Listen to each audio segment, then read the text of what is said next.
Welcome to the Intuitive Pool podcast and welcome to season 6. This is a time of harvest.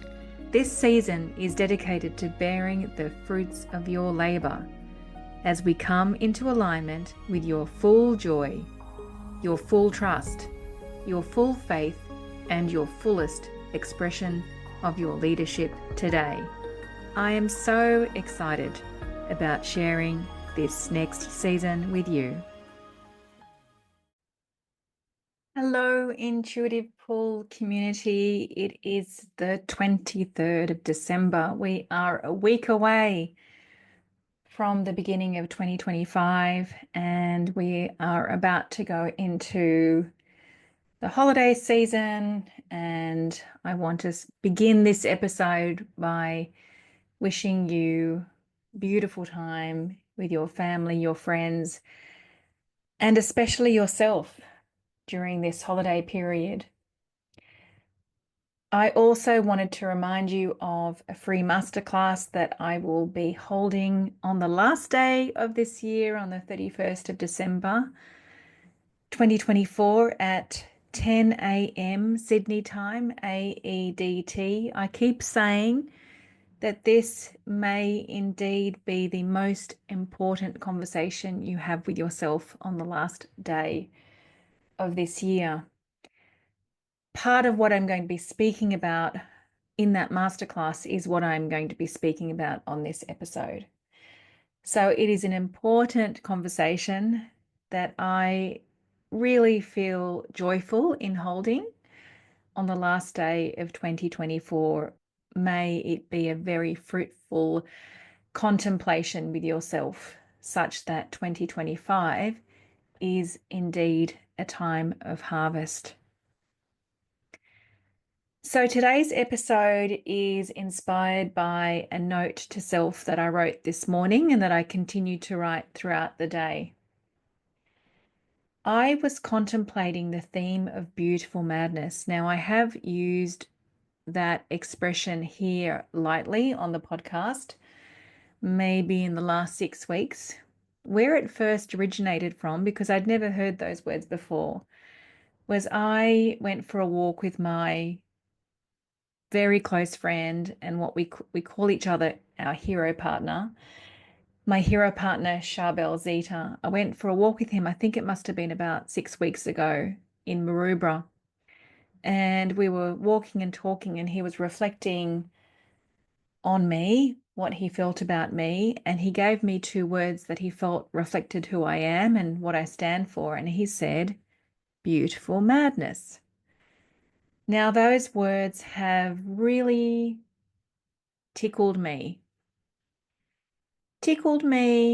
prodded me, provoked me. If you've watched previous or listened to previous episodes, you would have heard that it's been quite an intense time for me inside, as I really have been shaken around to become really clear and to come into alignment with 2025, even before 2025 is here. And so I have been having a love affair with those words, beautiful madness. I have been asking them, what do you want of me? How do you want to play in 2025? How do you want me to be of service to you in 2025? And really, they are a major, major theme of the next year. Yesterday, I had a beautiful afternoon with some friends at Buckety's Brewery here in Brookvale. And afterwards, I went for a long walk. I walked the dog and I was contemplating the words beautiful madness. And I was thinking to myself, when I can imagine when people think of the words beautiful madness, that where they go to is, you have to go and jump out of a plane and skydive. That's what beautiful madness is. But really, beautiful madness is more of a way of thinking, and it's more of a way of being. Yes, there are things that we then go and do from the perspective of living from inside the field of beautiful madness and from the state of being of beautiful madness. For sure, there are things that we go and do. but predominantly it's who we choose to be, and it's the way in which we see life through, the lens in which we see life through. And then, of course, it's the decisions we make from there. It's the intuitive pulls that we receive from there. It's the actions that we then go and take from there. And this morning in my note to self, I had the pull to list out chronologically all my most significant life-changing moments of beautiful madness. And I thought that my first moment of beautiful madness was in 1999, but it wasn't. It was actually about 5 years before that. I got up to number 30, the 30th moment of beautiful madness. And I know that there are more that I have not remembered and that they will come. But when I got to my 30th moment, I asked myself the question, a really, really, really powerful question. What is at the core of all of these moments of beautiful madness? What is the nexus of all of these moments of beautiful madness? And when I received the answer, can I just tell you that I was very emotional. I was literally sitting there taking big breaths out, like literally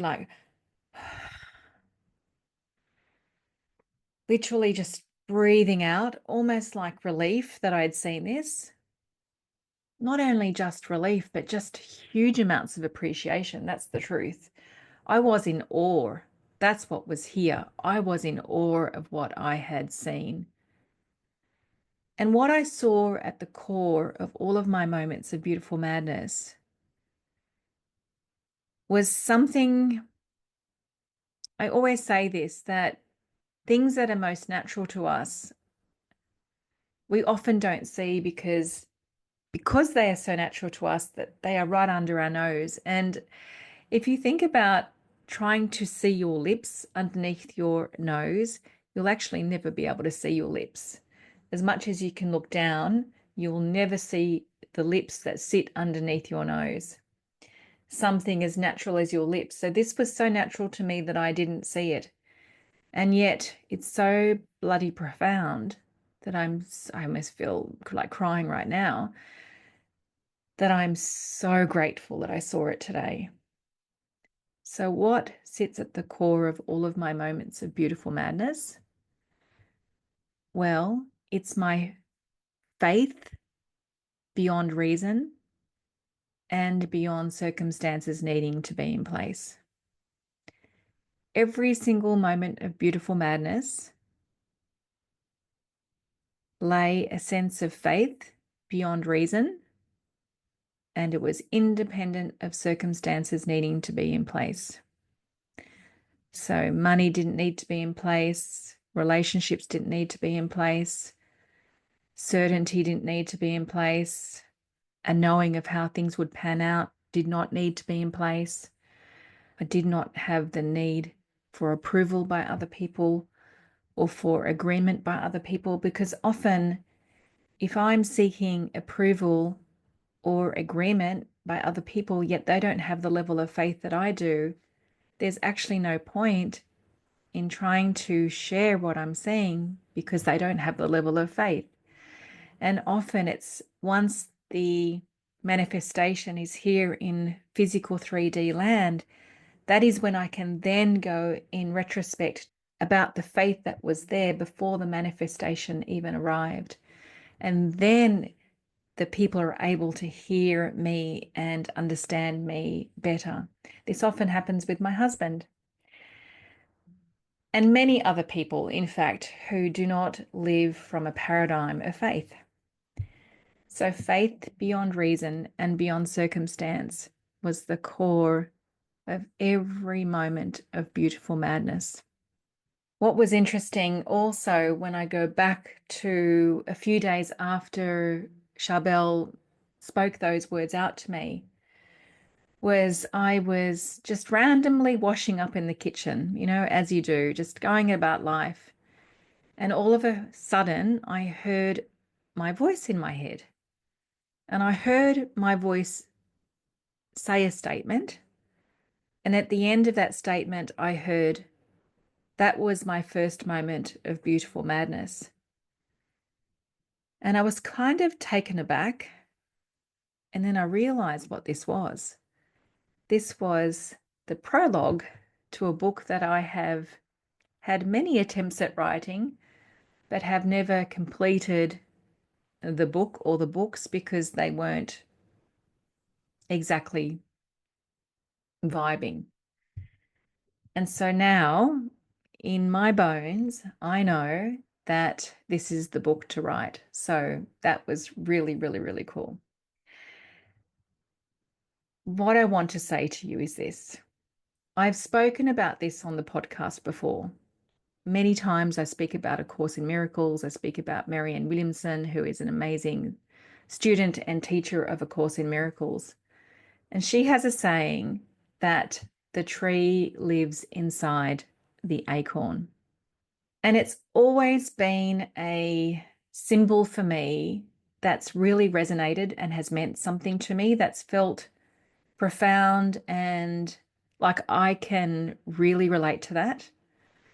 That within the acorn is this unseen potential, like you do not know that the tree lives inside the acorn, but it is living there. It's unseen, but it exists. And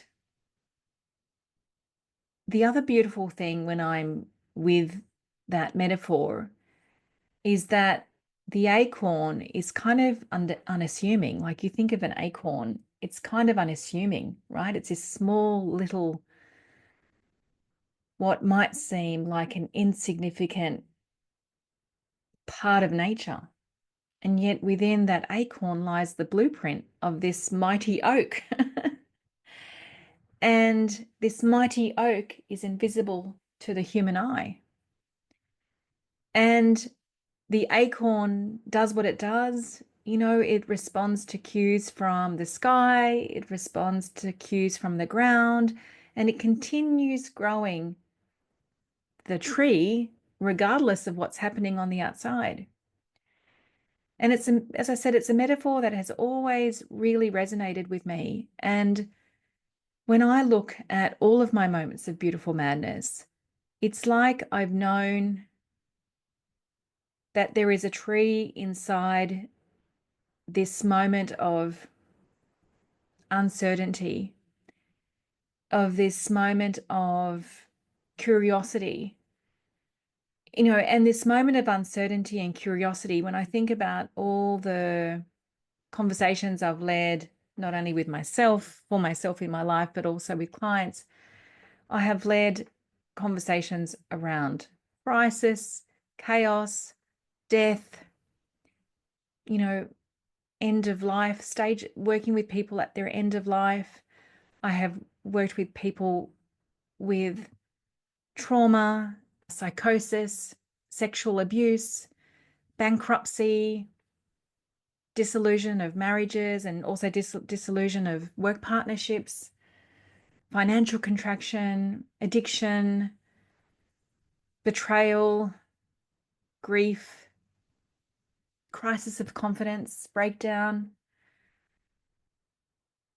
All of these moments have been moments of such great uncertainty. And yet none of these moments, and my heart's responding as I'm saying this out loud to you, none of these moments have felt like a miracle could not exist within them. I won't say that human trepidation or some fear has never arrived, because it has at times. And sometimes I've had conversations of like, wow, am I actually qualified to hold this conversation? And then I hear the answer, well, God would not have given me this person if I did not have the capacity to support them. And now that I think about it, it's because I have this unwavering faith, regardless of the predicament and regardless of any circumstance or even of the circumstance. I have this deep, unwavering faith. And, why is that so?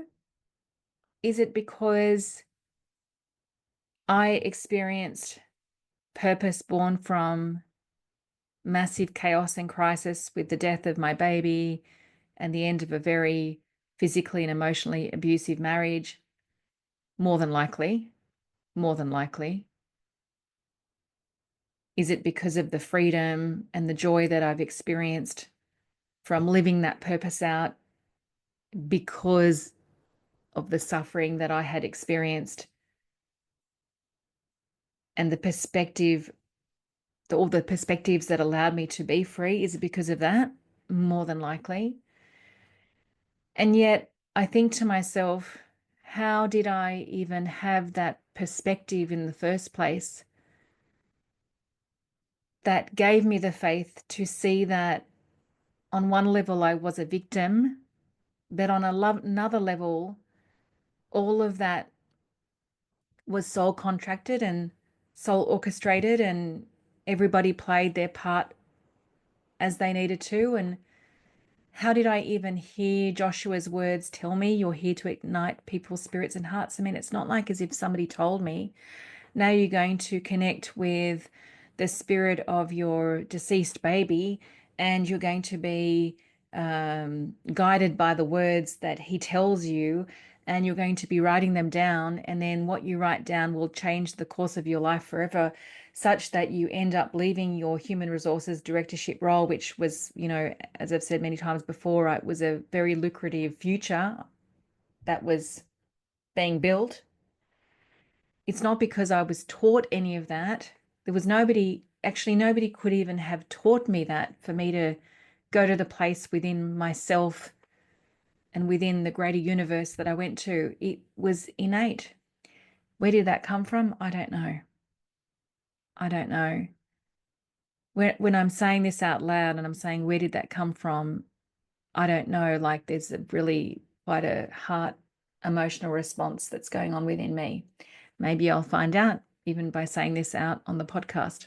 Maybe. Or maybe I'll never find out and it's not important.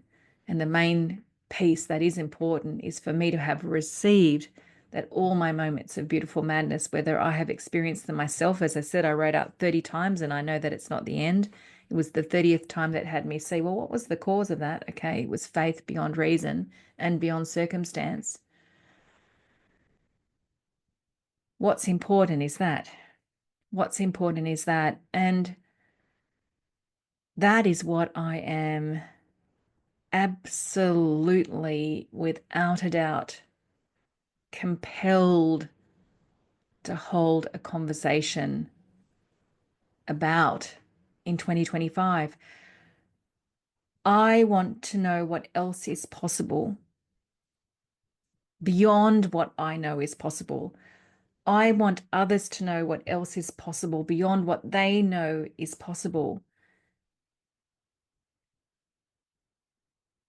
By deciding to surrender, to live and lead from within the field of beautiful madness, and to decide to surrender and live from what sits underneath or at the core of beautiful madness, which is a faith beyond reason, which is a faith beyond circumstances needing to be in place. That is how we find out what else is possible, not by holding on to who we've known ourselves to be, not by holding on to what we know is possible because we've experienced it, not by holding on to what we know is predictable, even though there is nothing wrong with predictability. In fact, through this inquiry, I've even become more appreciative of what is predictable,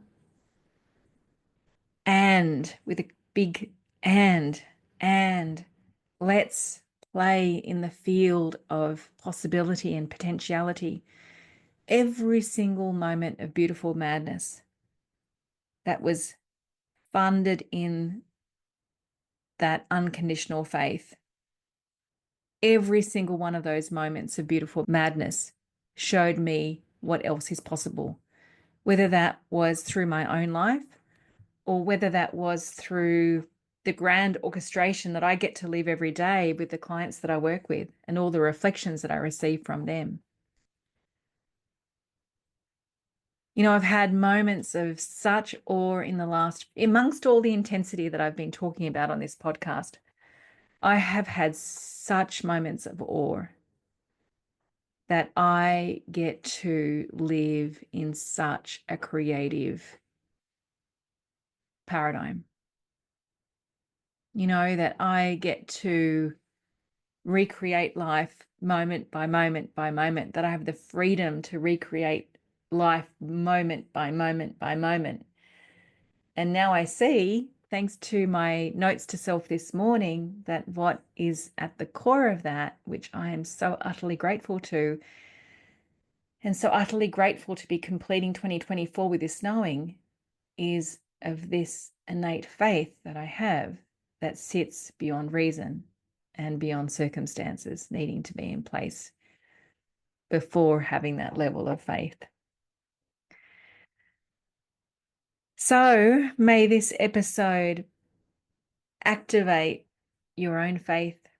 May this episode activate your own inquiry around, you know, if you've experienced moments of beautiful madness, what have sat at the core, what has sat underneath that has allowed you to experience that beautiful madness. May it have activated an unequivocal intuitive pull that 2025 is not about more of the same, is not about repeating who you've been historically. Yes, there may be places that are predictable that you wish to honor and have more of. And may it also have activated you in the fields of possibility and potentiality. May you be inspired to surrender into the new so that you get to genuinely see what else is possible in life. May you be compelled to see what else is possible in life. If I can support you one-on-one, it would be my great privilege to do that. I'm also changing things up next year. And whilst I don't have all the details right now, I am compelled to collaborate with Charbel Zeta and Penny Patterson around this theme of beautiful madness. And so if you feel pulled to learn what that is, once I have, you know, I'm just waiting for that moment where I know I have enough to move. Please send me an email with your expression of interest so that when I do have that moment of, okay, I have enough and now we can move forward, I can share that with you. And to reiterate, there are times in your life, there's a time in my life right now where I know that one-on-one is what I need. I have been in group scenarios for a year actually, and in three group scenarios in a year.